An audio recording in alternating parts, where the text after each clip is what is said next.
Muy bien. Hola, ¿qué tal? ¿Cómo están, estimados amigos y hermanos de Rincón Teológico? Después de tanto tiempo en la que nos hemos ausentado en las entrevistas, hemos vuelto nuevamente con un tema muy interesante que ya estaremos hablando, ¿sí? Y nuevamente estamos aquí para poder hablar un poco sobre el tema de la consejería cristocéntrica, ¿no? Y para eso, antes de pasar a nuestro invitado, quiero saludar a Anabel. ¿Cómo estás, Anabel? Buenas noches, hermanos Natalia, Alejandro, Pastor, Reverendo José Ramírez. Es un gusto saludarles a la distancia y expectante de toda la sabiduría que el Pastor nos va a impartir en este momento. Sé que vamos a salir más de uno bendecidos de aquí, así que esperando impaciente la entrevista. Un gusto ¿Cómo conocerles, estás, hermano. Alejandro? ¿Cómo estás, amigo? ¿Cómo andan? Buenas noches a todos los hermanos que nos están viendo, que nos están escuchando en vivo y en diferido también, para los que nos van a oír. Y súper contento de poder volver de nuevo con los programas, de tomar este impulso de nuevo, de seguir adelante con todos estos programas. Así que agradecer un montón al hermano, al reverendo José Ramírez, por acompañarnos de un tema súper actual, creo, y que todos alguna vez hemos enfrentado. Así es, hermano. Aquí está, como justamente se está mostrando, el tema de fundamentos de una consejería cristocéntrica. Y para eso vamos a presentar al pastor José Ramírez. ¿Cómo está? Y si se puede presentar para que los demás hermanos que vayan a ver la transmisión lo puedan conocer. Con mucho gusto. La verdad, hermanos, me siento privilegiado de poder acompañarles y agradecido con ustedes por esta invitación para poder dirigirme a, a los hermanos y a las iglesias en general que puedan ser alcanzados por medio de esta transmisión.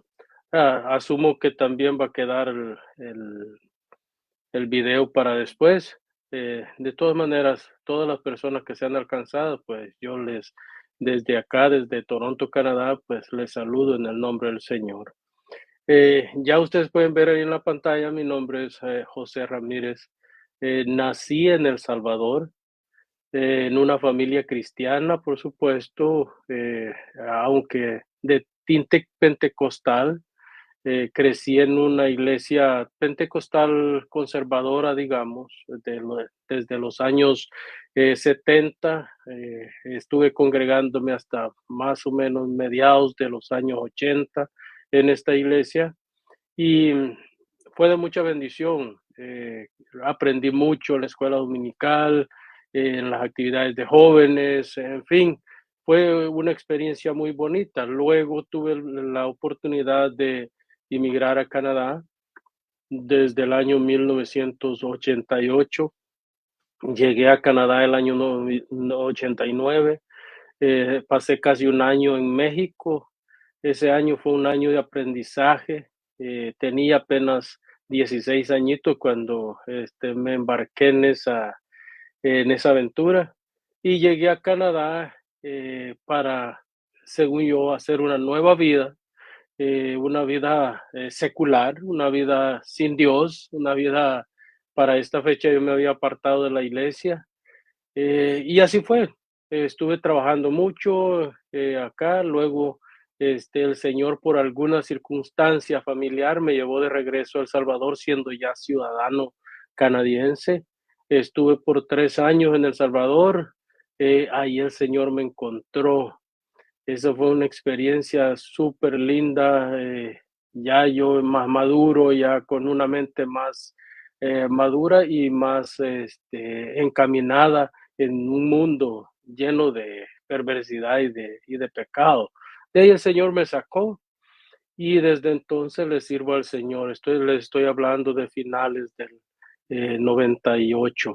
Hasta la fecha he estado trabajando en la iglesia, tengo 23 años, casi cumpliendo 24 años de ministerio, primero como músico y luego como evangelista y luego como plantador de iglesias, en fin, ha sido toda una aventura. El Señor me ha permitido plantar 7 iglesias, y con la que estoy plantando ahora es la 8ª iglesia que Dios me permite plantar. Así que ustedes pueden saber de que he estado bien activo estos años. Han sido prácticamente 20 años de plantador de iglesia, donde Dios me ha usado, porque en realidad no soy yo, es Él el que hace el trabajo, pero por supuesto usa a sus siervos para hacerlo.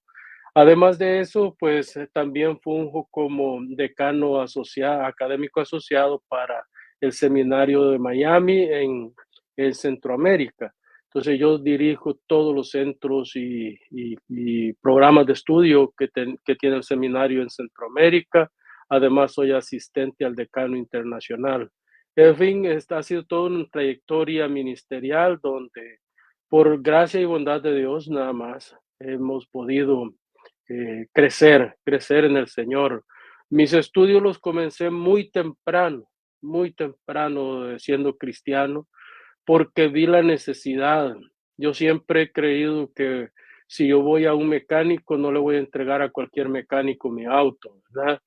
Si voy a un médico, yo no me voy a poner en las manos de un médico empírico. Tiene que ser una persona profesional. Pero imagínese usted que nosotros le estamos poniendo en las manos la eternidad a una persona. Cuando nosotros asistimos a una iglesia y la persona que dirige esa iglesia no está bien preparada, nosotros corremos un gran peligro porque estamos hablando de la sana doctrina nos lleva a nosotros a la eternidad o nos lleva a alejarnos de Cristo por completamente, si la doctrina que se practica no es sana, ¿verdad? Entonces, yo creo que el pastor que está dirigiendo una congregación debe ser una persona preparada como profesional, porque es un trabajo también, aunque es ministerial, también es un trabajo profesional el que está haciendo, ya que le toca servir de consejero, le toca servir de maestro, le toca servir, es que prácticamente el pastor tiene varios ministerios ahí, ¿verdad?, que tiene que desarrollar. Así que, sí, esa es, digamos, parte de mi historial. Tengo varios estudios, tanto en lo secular como en lo teológico. Tengo estudios, comencé mis estudios también en una universidad pentecostal. Hice 4 años para ordenarme como pastor en esa universidad, pero no llenaba mis expectativas académicas. Estuve en otro instituto que era un instituto también teológico pentecostal, tampoco llenaba mis expectativas, hasta que en el año 2003 conocí a MINS, Miami International Seminary, y conocí al cofundador de este seminario y me encantó su cátedra. Vi algo diferente, algo nuevo, algo profundamente bíblico. Y bueno, me quedé en el curso y hasta acá. Desde el 2003 a la fecha sigo estudiando, estoy a medias de terminar un doctorado en ministerios con MINS, tengo 2 maestrías con MINS, tengo prácticamente una licenciatura con MINS, en fin, todos mis estudios, digamos, de posgrado han sido con el Seminario Internacional de Miami.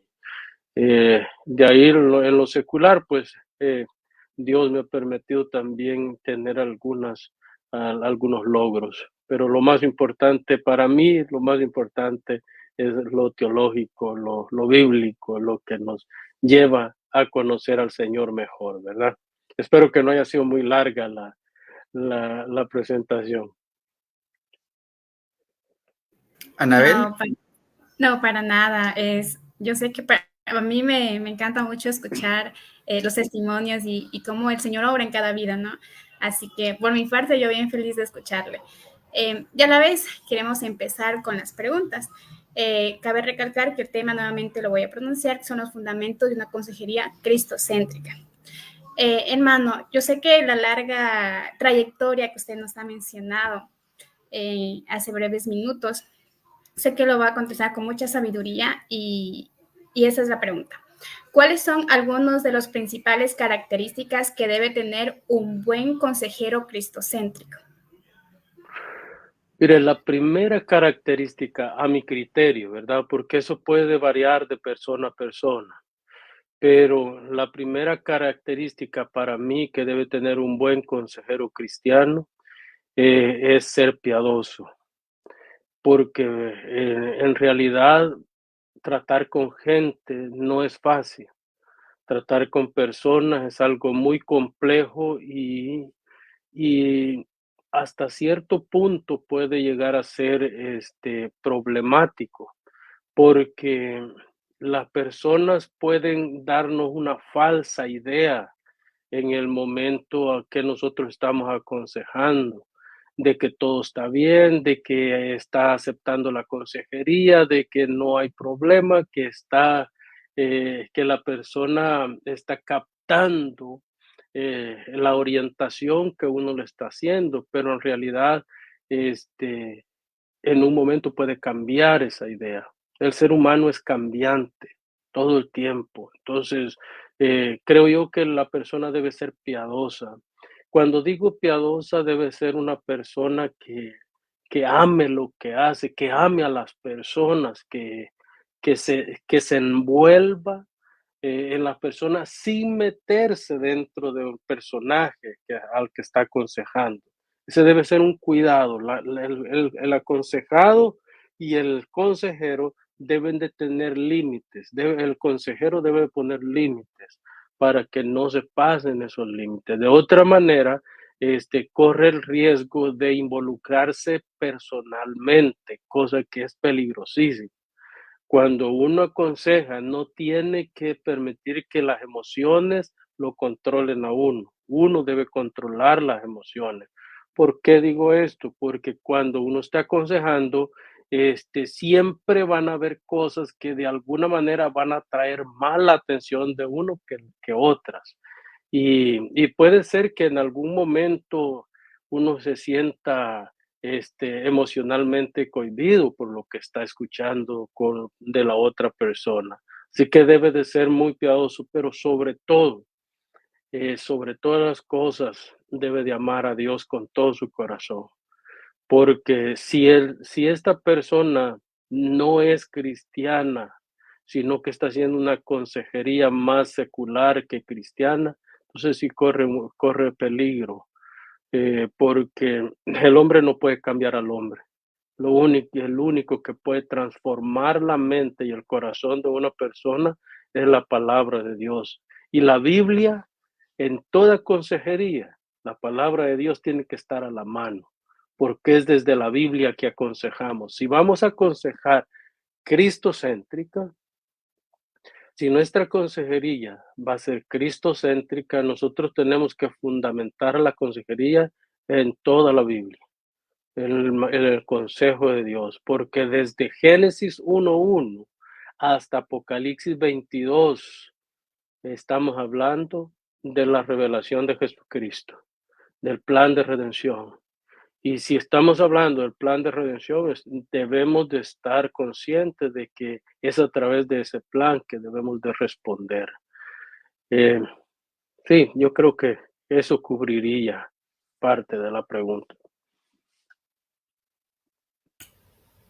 Usted mencionó básicamente que la importancia de la Biblia, el lugar que tiene al momento, bueno, de lo que sería la consejería. Con todos estos años de experiencia que usted tiene, ¿nos podría dar algunos ejemplos de cómo aplica los principios bíblicos en sus sesiones? Por ejemplo, si el asunto es moral, si el asunto que estoy tratando es un asunto moral, hay dos partes fundamentales. La primera donde yo tengo que ir es el origen del pecado. Génesis 3, ¿verdad? Que sabemos de que ahí está el origen del pecado, cuando entró en el mundo, cuando entró en el ser humano. Entonces, el pecado nosotros no estamos semimuertos, no. El ser humano sin Cristo está completamente muerto. está prácticamente inhabilitado, incapacitado para ir a Dios. Entonces el aconsejado tiene que entender de que su primera meta en esta vida es reconocer que Cristo es el centro de su vida, porque nadie va a caer en un pecado de inmoralidad si tiene a Cristo en el corazón. Si tiene a Cristo en el corazón, el mismo hecho de tener a Cristo en el corazón no le va a permitir caer. Y si cae, el Espíritu Santo lo va a martillar hasta dejarlo sin palabras y sin argumentos, ¿verdad? Entonces, tenemos que llevarlo al origen. El origen es el pecado. ¿Y cómo se introdujo? ¿Y por qué tenemos que luchar todos los días contra la carne? Porque nosotros le echamos la culpa al diablo de todo lo que nos pasa, ¿no es cierto? Y mire, yo pienso que a veces adoramos más al diablo que a Dios, porque el diablo tiene la culpa de nuestro dolor de cabeza, el diablo tiene la culpa de que las finanzas no están bien, el diablo tiene la culpa de todo, ¿verdad?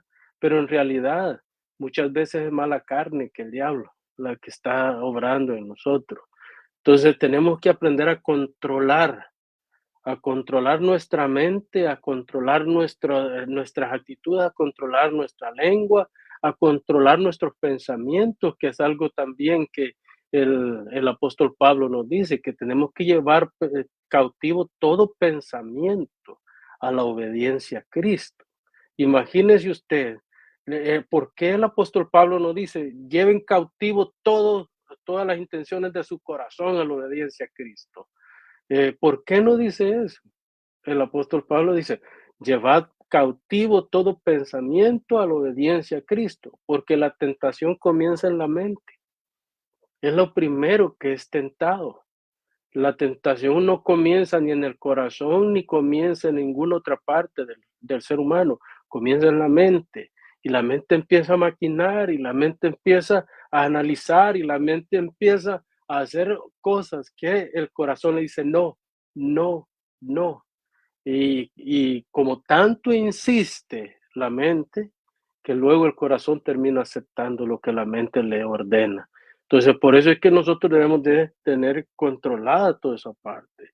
Otra cosa que es muy importante, hermanos, y que se ha perdido, por ejemplo, ¿cuándo fue la última vez que ustedes escucharon una serie de sermones acerca del decálogo? ¿Verdad que cuesta que los predicadores prediquen acerca de los 10 mandamientos? ¿Por qué será?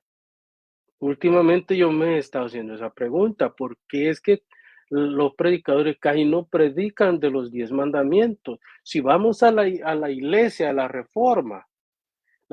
la reforma, nosotros tenemos todo un escrito de Juan Calvino de los 10 mandamientos, de la oración, que es otra parte que se ha descuidado muchísimo hoy como cristianos. Hemos descuidado la importancia de la doctrina, la importancia de enseñarle a nuestros hijos, enseñarle a nuestra iglesia el no usar el nombre de Dios en vano.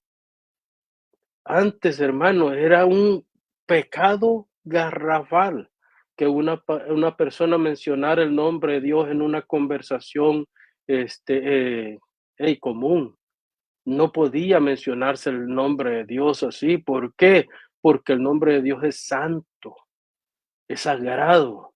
Y Él dice, no lo digo yo ni lo dice nadie más, lo dice Él, no usarás el nombre de Jehová tu Dios en vano, porque Dios no dará por inocente al que use su nombre en vano.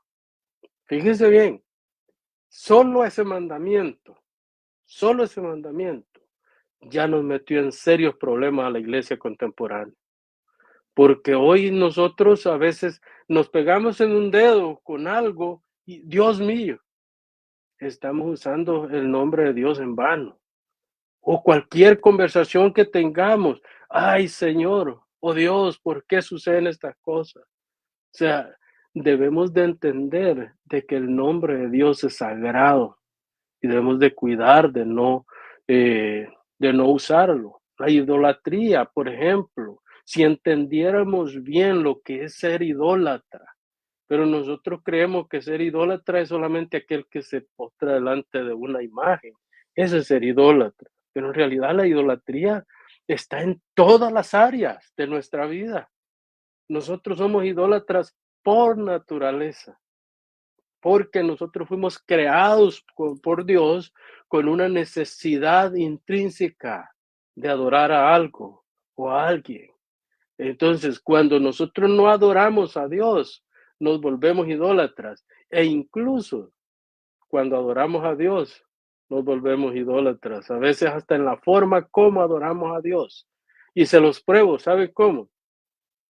Cuando los hijos de Aarón se presentaron delante de Dios, ¿qué fue lo que presentaron? Fuego extraño, ¿verdad? Fuego extraño. Ey, es una adoración que Dios no les había pedido. ¿Y qué es lo que pasó? ¿Qué fue lo que hizo Dios? Alargó su mano desde el altar con fuego y los consumió en el mismo lugar donde estaban presentando la adoración.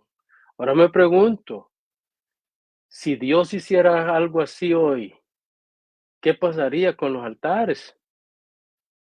¿Sí? ¿Por qué? Porque hemos perdido los primeros 4 mandamientos.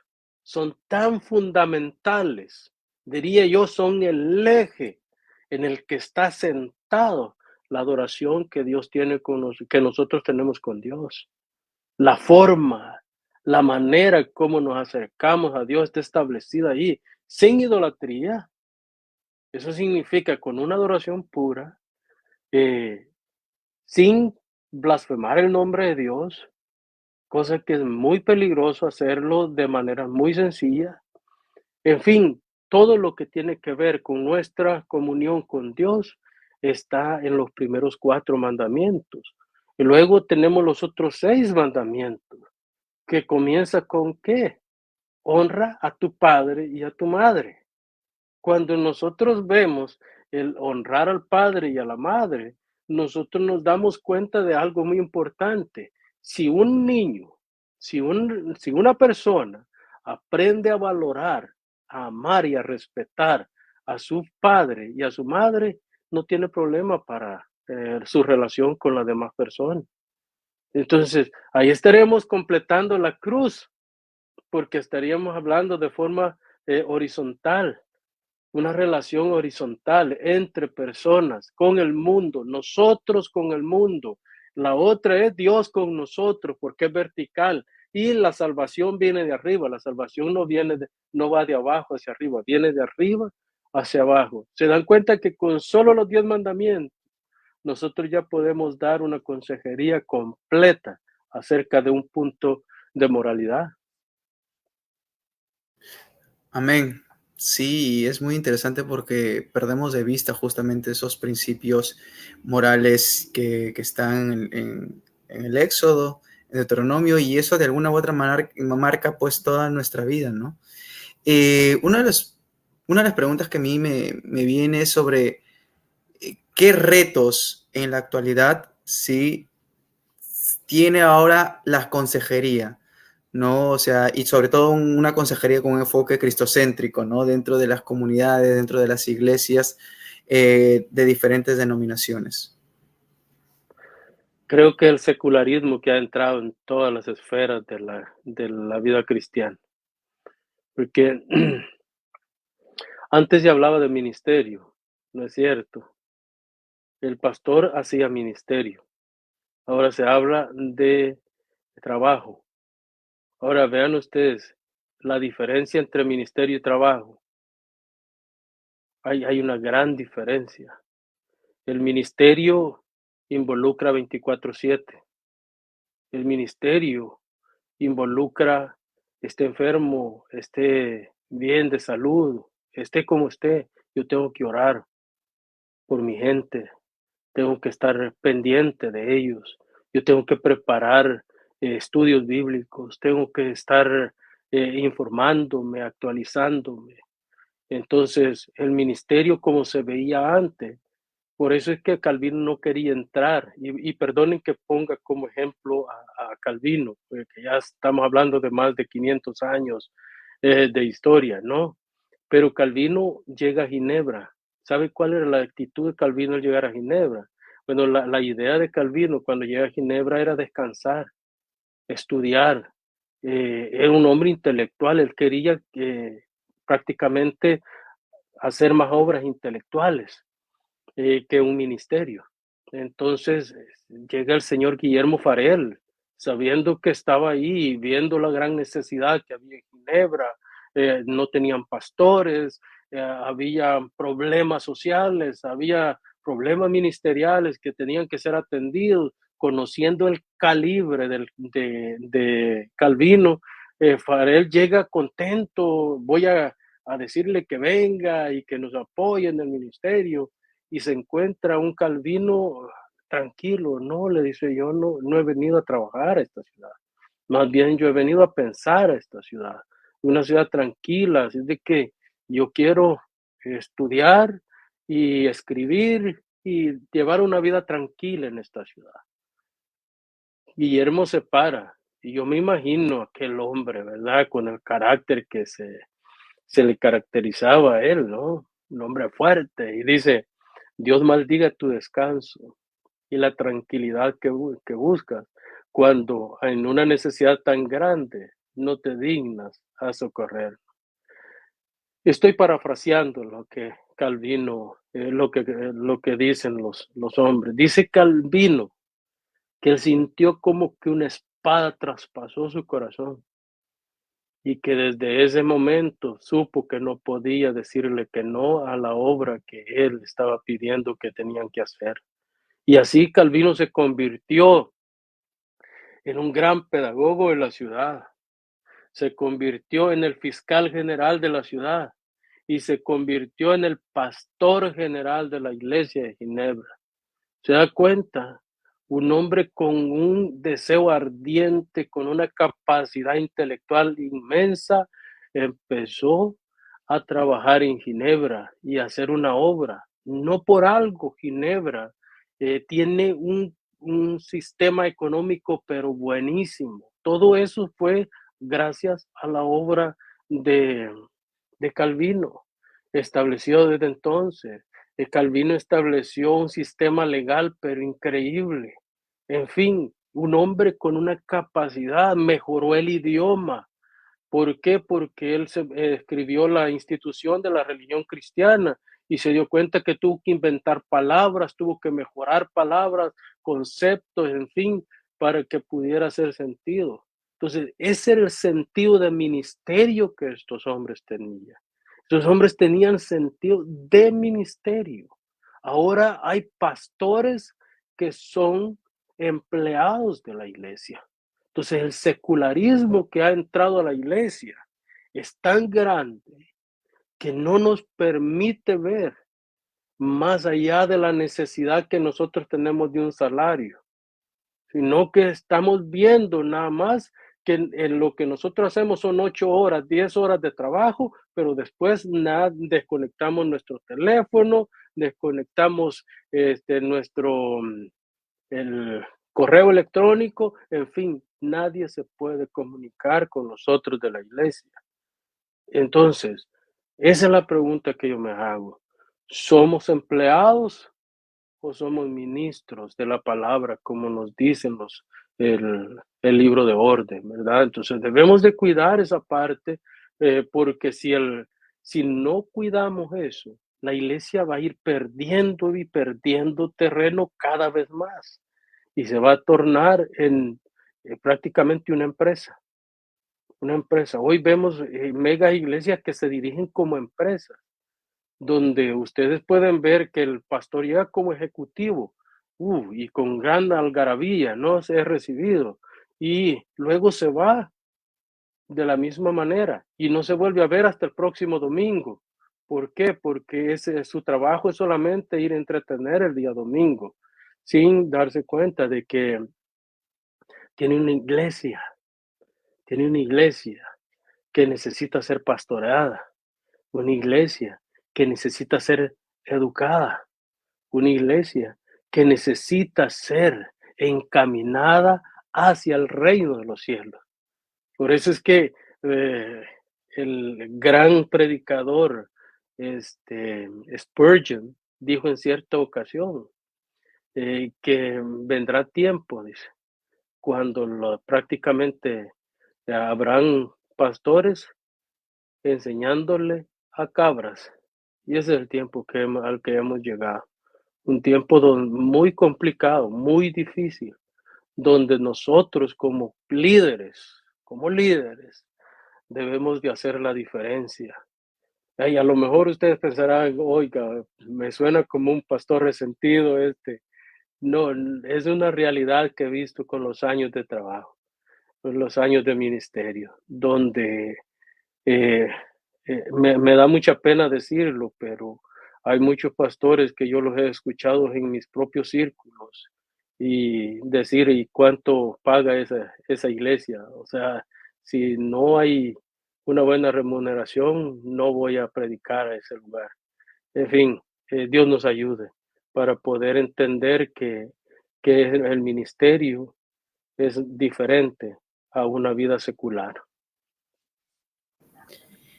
Wow, hemos contado muchísimo en los principales retos que podemos encontrar en una iglesia posmoderna, podríamos decirlo, y cómo aconsejar con principios bíblicos a través del Éxodo, como mencionaba el pastor, el reverendo José Ramírez. Usted ha mencionado también bastante cuál es la obra del pastor dentro de la consejería. Y a la vez quisiera igual preguntarle, ¿quiénes están calificados para poder realizar una consejería bíblica? ¿Acaso solamente es un rol del pastor? No, yo considero de que incluso en la iglesia pueden haber personas con mayor capacidad que el pastor para hacer ese trabajo, especialmente si son personas que se han formado en esa área.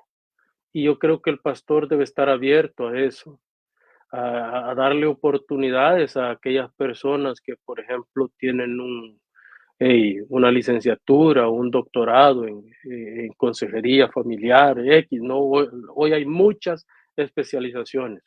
No es solamente psicología en general, sino que uno puede especializarse en psicología infantil, psicología o consejería familiar, consejería de matrimonios, etcétera, etcétera. Entonces, si una persona ha ha recibido la formación necesaria por eso, yo creo que el pastor debería de tener aliados con estas personas para poder hacer un trabajo. El pastor no lo puede hacer todo, hermano. Es un grave error de parte de un pastor creer que él lo puede hacer todo. Podrá hacerlo por un tiempo, pero las fuerzas se acaban, el cuerpo se cansa, la mente se cansa. Entonces se necesita involucrar a otras personas y darle oportunidad a otras personas. Ahora qué, eso sí, yo no creo en la psicología secular.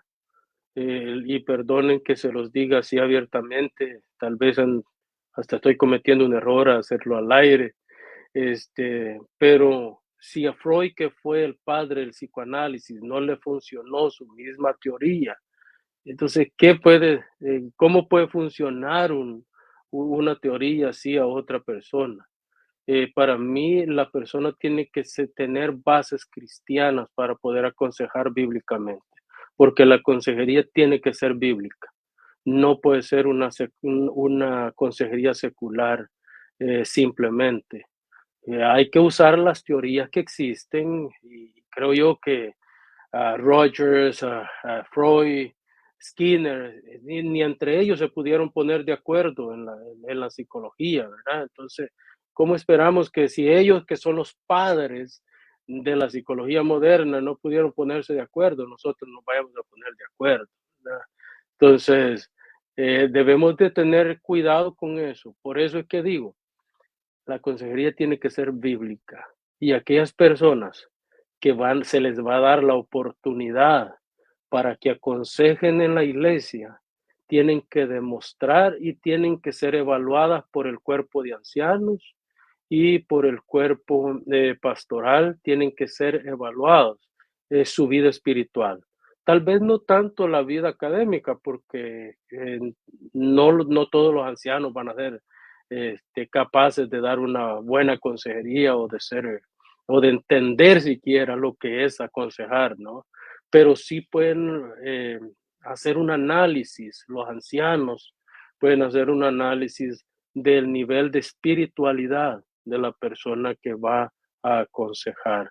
Entonces yo sí creo, hermanos, que hay mucho trabajo para todos en la obra del Señor. No debemos de enfrascarlo en una sola persona o que solo una persona lo puede hacer. Todo lo contrario. Hay muchas personas capaces de hacerlo.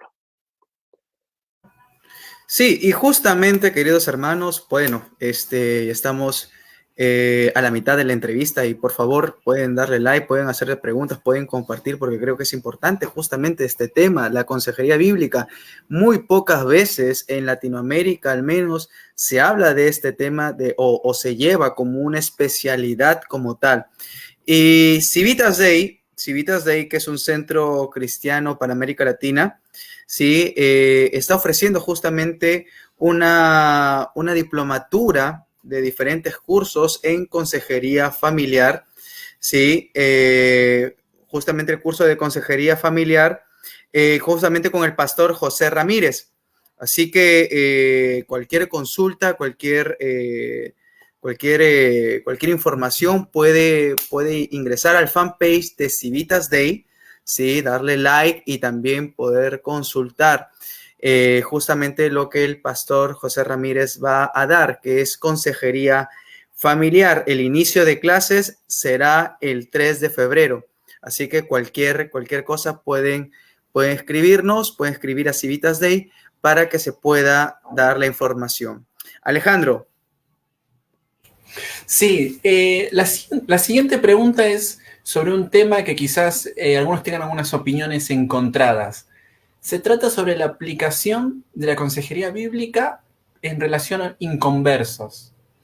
El caso quizás más típico que nosotros podemos ver es cuando tenemos el caso de algún conocido, algún familiar que, bueno, fallece un hijo, una madre y demás. Y en ese momento nosotros quizás tenemos la oportunidad de hablar con esa persona. ¿Usted considera que la consejería bíblica es aplicable en el caso de un inconverso, por ejemplo? Sí y no. ¿Por qué no?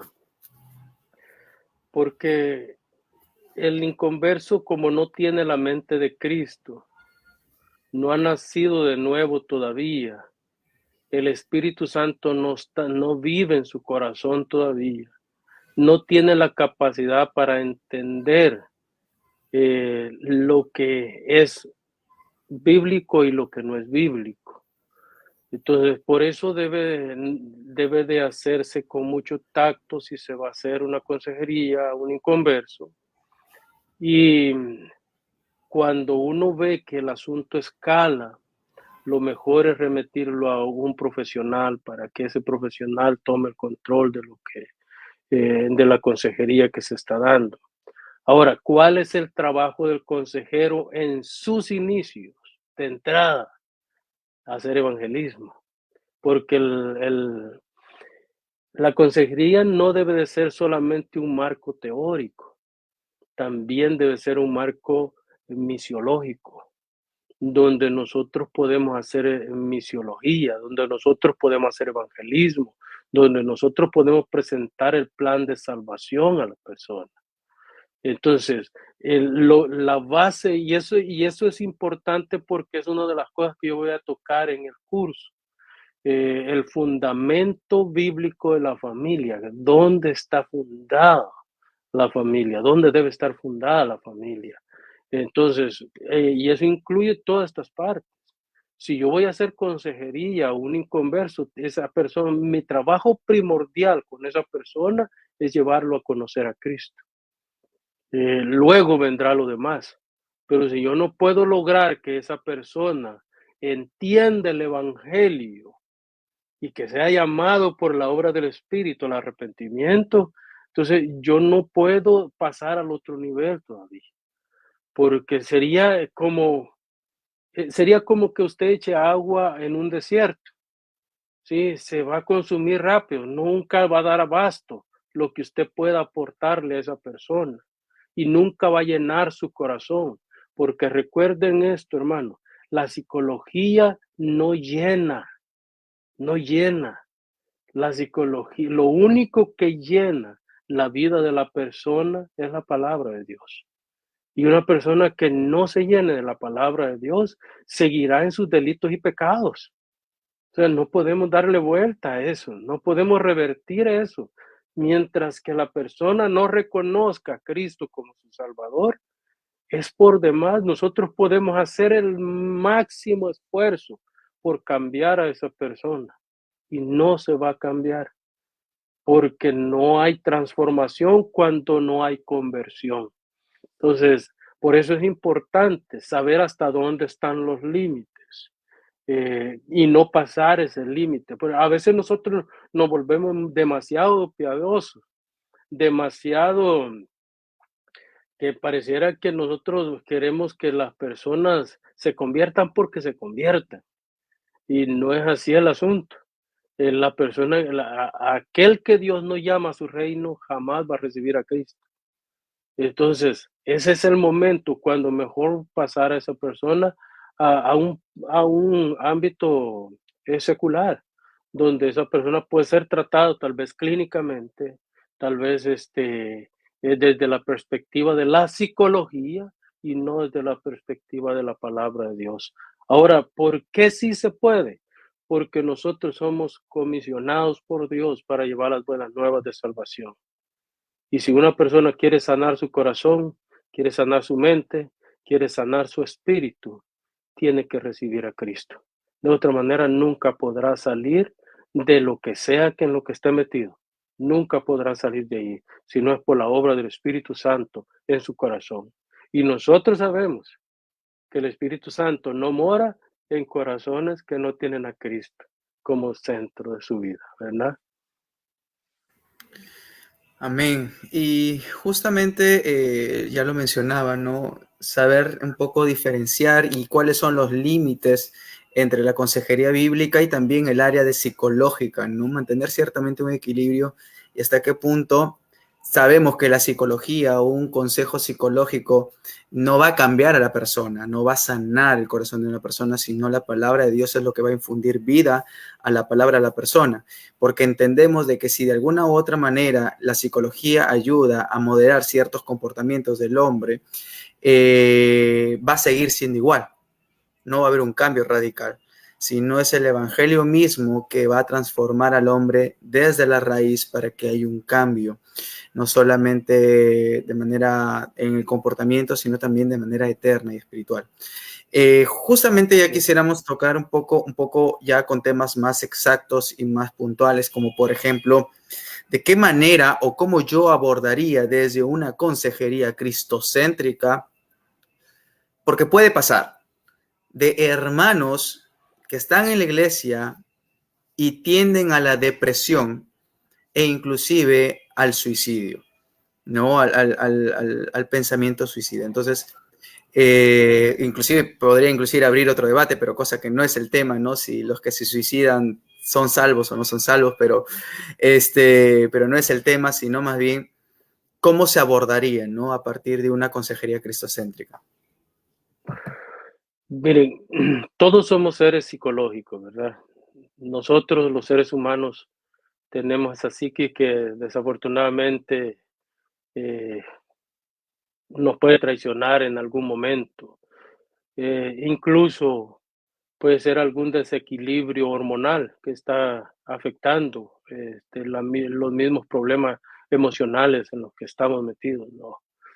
Les voy a comentar, este es algo muy personal, algo muy mío, se los voy a comentar para que vean de que a veces la parte clínica nosotros la odiamos, como somos tan espirituales, ¿verdad? Somos tan, ¿cómo les dijera?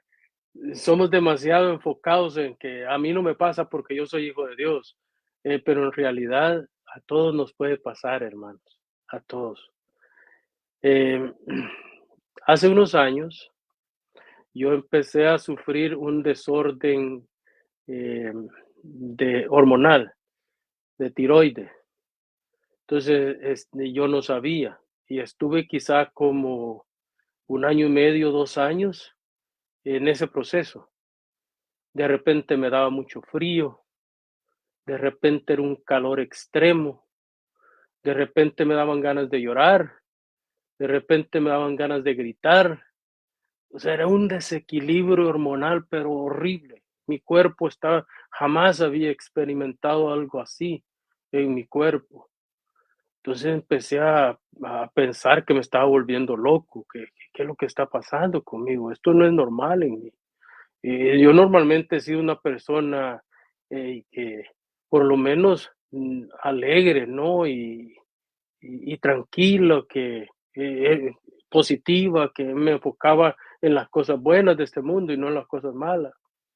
Por la noche yo sentía que me perseguían, sin que nadie me persiguiera, era algo emocional, psicológico, lo que me estaba afectando, porque estaban alteradas las hormonas. Entonces fui al médico, no encontraban nada, me hacían exámenes, no pasaba nada. Empecé a subir de peso y a ganar peso y a ganar peso y no podía bajar de peso. ¿Y qué es lo que está pasando con mi cuerpo? Entonces, al final, como a los 2 años, un médico encontró el problema y se dio cuenta que era la tiroides la que estaba desequilibrada. Empezaron a tratar la tiroides, pero eso lleva mucho tiempo porque a veces se pone muy alto el medicamento, se pone muy bajo el medicamento. Es otro proceso diferente después cuando ya es la hora de tratar eso ha llegado. Entonces, al final, por la gracia de Dios, encontraron el medicamento correcto y se equilibró todo se volvió a equilibrar en mí. Ahora tengo que tomar ese medicamento de por vida. No puedo dejar de tomarlo, porque si yo dejo de tomarlo, recaigo en lo que sentía antes. ¿Por qué les digo esto?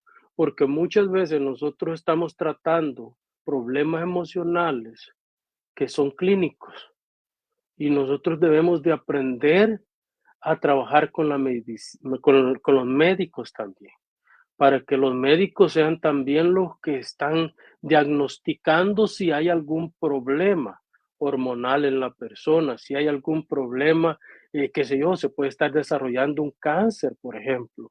Situaciones así se pueden ir desarrollando en la persona. Entonces, sí debemos nosotros de cuidar esa parte, de llevar al aconsejado a que entienda cómo su cuerpo funciona, cómo funcionaba antes de empezar a sentir esto, eso que ahora siente, a cómo funciona ahora y por qué necesita ir al médico para ser tratado clínicamente.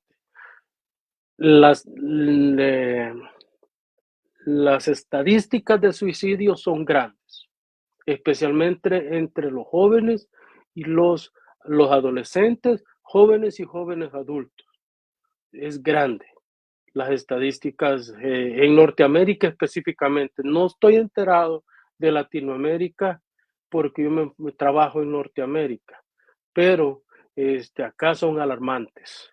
De hecho, acá se ha dado casos de ministros de alabanza, como le llaman, que no sé por qué le ponen esos términos, en realidad, pero eso, como dijo el hermano, es otro tema. El asunto es de que estas personas, por lo menos en los últimos años, sé de 3 casos de las personas que se han ahorcado en el templo, y son ministros de alabanza. Y ustedes saben que normalmente los ministros de alabanza son los más alegres, ¿verdad? Porque tienen la música de su lado.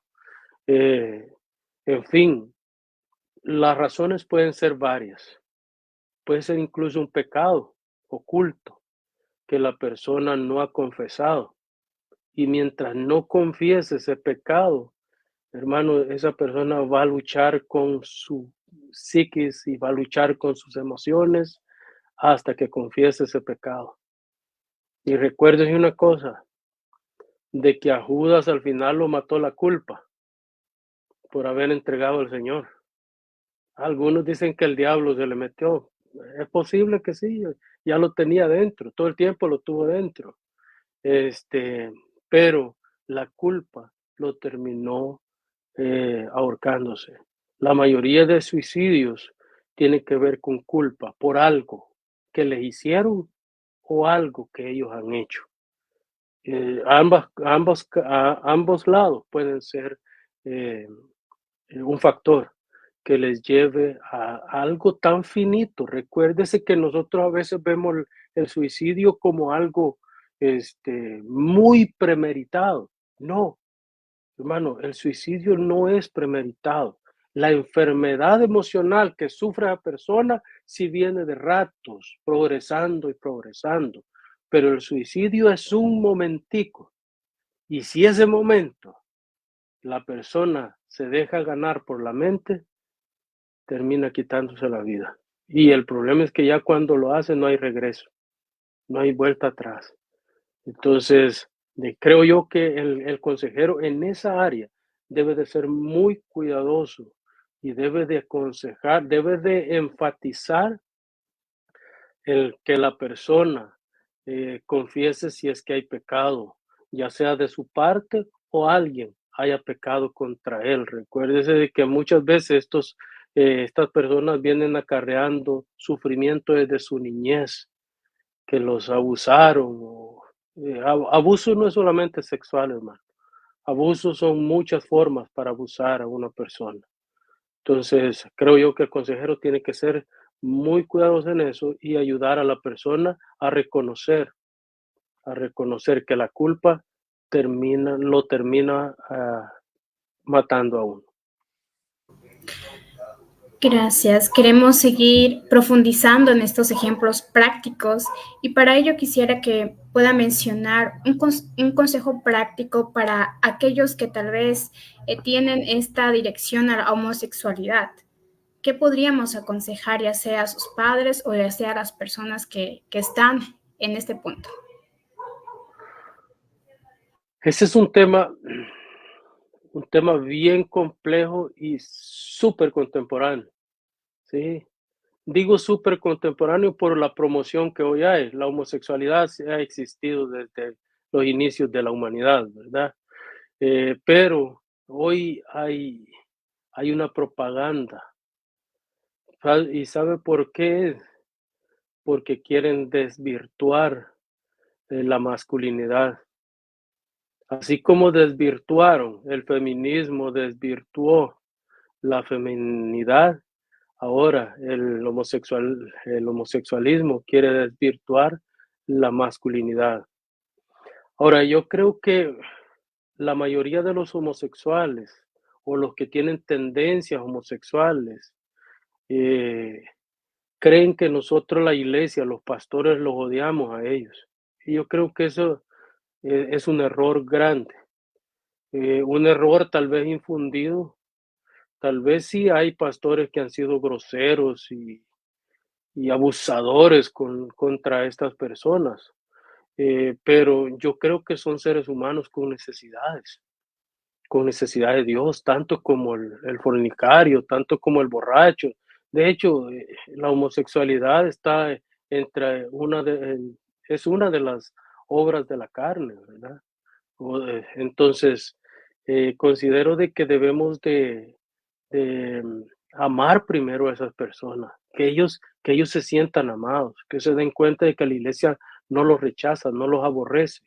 Podemos aborrecer su práctica, ¿sí? Podemos incluso estar en contra de la práctica. De hecho, yo estoy en contra de la práctica homosexual, pero jamás estaría en contra de una persona homosexual.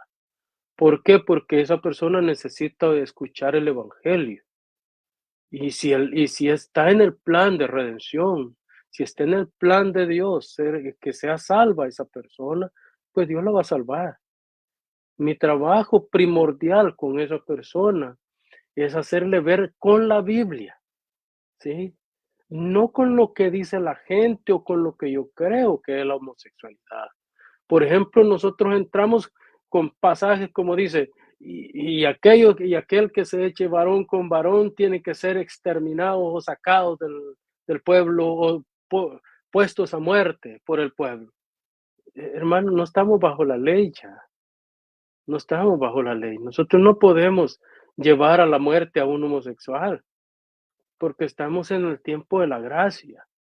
Más bien tenemos que predicarle el evangelio sin dejar de decirle de que es una práctica pagana, que es una práctica que atenta contra su cuerpo, contra su psicología, contra su vida, contra su eternidad. Entonces nosotros tenemos que hacerle ver de que es una persona con necesidades espirituales. Y luego Dios irá transformando, ¿sí? La santificación es un asunto progresivo y Dios irá haciendo la obra que tiene que hacer en esa persona para que esa persona sea salva. Entonces, la persona que tienen estas tendencias, van a seguir teniendo actitudes así, pero no prácticas. Nosotros tenemos que cuidarlos de que estas personas no practiquen ese pecado más. Ahora, si hablan como con una voz femenina, yo no puedo juzgar a una persona homosexual porque habla con voz femenina. No puedo, no debo. Mi trabajo debe ser amar a esa persona, presentarle el plan de redención y que sea Dios el que haga el resto del trabajo en esa persona. No puedo ver el pecado de homosexualidad superior o inferior a cualquier otro pecado como la lascivia, la borrachera, en fin, todas las obras de la carne que se nos presentan en la Escritura. ¿Tengo que verlos como una práctica que va en contra de la ley de Dios? Sí, pero nada más. Hasta ahí debemos de dejarlo. No debemos de ir a una consejería a una persona con estas tendencias prejuiciados. No debemos de darnos esa oportunidad de ir con la mente ya, esta persona es así. A veces la persona solamente tiene las inclinaciones, pero ni siquiera han practicado un pecado así. Entonces hay que sondear y cada caso es diferente. Con estas personas, hay algo muy importante con estas personas, hermanos, que deben de ser, y me gustaría puntualizar, que es gente bien sensible, porque toda su vida han sido rechazados por los padres, inconsciente o conscientemente, los padres los han rechazado, por los familiares, por los amigos, por la sociedad, en fin, han sido rechazados. Entonces eso los ha vuelto a ellos, se han puesto como una caparazón de protección para que no cualquiera puede penetrar en el corazón de una persona así. Entonces, cuando se hace consejería, debe de hacerse con mucho amor, mucho tacto y mucha palabra de Dios. Pero no esos versículos que los mandan al infierno, ¿verdad? Sino esos versículos que les muestran que es un pecado, que debe ser corregido, pero que tiene esperanza. Bien, bien, queridos hermanos, de verdad, muchísimas gracias, Pastor José Ramírez. Muy interesante la entrevista, creo yo que podemos mandar la entrevista 2 horas si queremos, con varios ejemplos que se nos pueden ocurrir en este momento. Pero antes, nuevamente, hacerles recordar que el Pastor José Ramírez estará dictando el curso de consejería familiar, ¿sí? A partir del 3 de febrero, cualquier consulta puede ingresar a Civitas Day. Y también quiero comentarles también de si quieren realizar un bachiller en estudios teológicos, estudios pastorales, también está Centros Teológicos Bautistas, que abrió su nuevo ciclo de verano para que puedan ahí revisar e inscribirse, ¿no? Tenemos ya una diplomatura en familia, con el curso de consejería familiar, y también si quieren ya hacer un programa más completo, un bachiller, sí, ya tienen Centros Teológicos Bautistas Latam para que puedan revisar ahí los cursos que también está ofreciendo. Así que nada, algunas últimas cosas que quieran agregar, Alejandro, Anabel. Agradecer por el tiempo aquí permitido a nuestro hermano, por sus sabios consejos. Claramente el Señor nos utiliza como instrumento, como ya lo recalcó nuestro hermano mismo, y a ustedes, mis queridos hermanos que nos están viendo, esperamos que todo eso sea de bendición, que puedan aplicarlo a sus iglesias, y nada, un saludo a la distancia. A mí me gustaría agradecer más que nada el contacto con la realidad que nos da, ¿verdad? Porque no fue solamente una entrevista donde nos llevamos versículos, doctrina y demás, sino que nos confrontó. Creo que nos confrontó a todos y nos hizo reflexionar un montón. Así que muchísimas gracias por compartir sus experiencias, su sabiduría y demás en el tema. Pastor, unas últimas palabras. Y también, por si acaso, si tiene algún libro también que nos pueda recomendar, sería genial que nos pueda sobre el tema de consejería familiar. Hay uno muy bueno de Jay Adams, que es consejería, de hecho así se llama, consejería familiar, y hay uno que es completo, donde tiene los 5 tomos que él ha escrito, donde está muy, muy bueno este libro para poder profundizar en el tema. Y hay algunos otros que yo creo que más adelante les voy a ir informando de otros libros que son muy, muy buenos también. Sí. También quiero agradecer, hermano, por el tiempo, por este espacio, hermana Anabel, hermano Alejandro, gracias por habernos acompañado también. Hombre, me siento muy, muy contento de haber tenido esta oportunidad con ustedes. Muy buenas preguntas, muy puntuales. Sé que hacen un excelente trabajo ustedes también, llevando contenido doctrinal teológico a los hermanos en Latinoamérica. Muchas gracias, hermanos, por el tiempo. Muchísimas gracias, así que cuídense mucho, queridos hermanos. Ya estaremos también compartiendo algunos contenidos en Instagram, también nos pueden seguir en YouTube. Hay un montón de entrevistas más, ya estamos nuevamente retomando las entrevistas, así que nos pueden seguir dando like, también pueden comentar y también hacer sus preguntas. Así que cuídense mucho y Dios los bendiga. Bendiciones. Amén. Bendiciones, hermanos.